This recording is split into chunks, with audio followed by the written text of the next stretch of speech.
இன்சொல் விளைநிலமா ஈதலே வித்தாக வன்சொற் களைகட்டு வாய்மை எருவட்டி அன்புநீர் பாய்ச்சி அறக்கதிர் ஈன்றதோர் பைங்கூழ் சிறுகாலைச் செய் என்னும் அறநெறிச்சாரம் பாடலில் கூறிய உள்ளவாறு பள்ளிப் பருவத்திலேயே மாணவர்களிடம் தலைமை பண்பை அதிகரிக்கும் வகையில் மகிழ்முற்றம் திட்டம் நமது தமிழக அரசின் பள்ளிக்கல்வித்துறையால் அறிமுகப்படுத்தப்பட்டுள்ளது.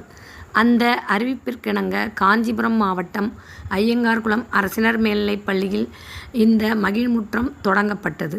இதன் மூலம் மாணவர்களின் அரசியல் அறிவு சார்ந்த அனுபவங்கள் மற்றும் ஆளுமை திறன் மேம்படுத்தப்பட உள்ளது. மகிழ்முற்றம் திட்டத்தின் மூலம் குறிஞ்சி, முல்லை, மருதம், நெய்தல், பாலை எனும் பெயர்களில் மாணவர் குழுக்கள் அமைத்து அதில் 2 மாணவர் தலைவராக தேர்வு செய்யப்பட்டனர். ஒவ்வொரு குழுவிற்கும் ஒரு பொறுப்பாசிரியர் நியமிக்கப்பட்டார். குழுவாக இணைந்து செயல்படுதல், பரஸ்பர ஆதரவு, வேற்றுமை இல்லாத உறவு, சமூக மனப்பான்மை, தலைமை பண்பு ஆகியவற்றை மாணவர்களிடம் உருவாக்குவதே இத்திட்டத்தின் நோக்கமாகும். இச்சிறந்த திட்டம் எமது பள்ளியில் தொடங்கப்பட்டது மாணவர்களுக்கு மகிழ்வையும் உற்சாகத்தையும் அளித்துள்ளது. நன்றி.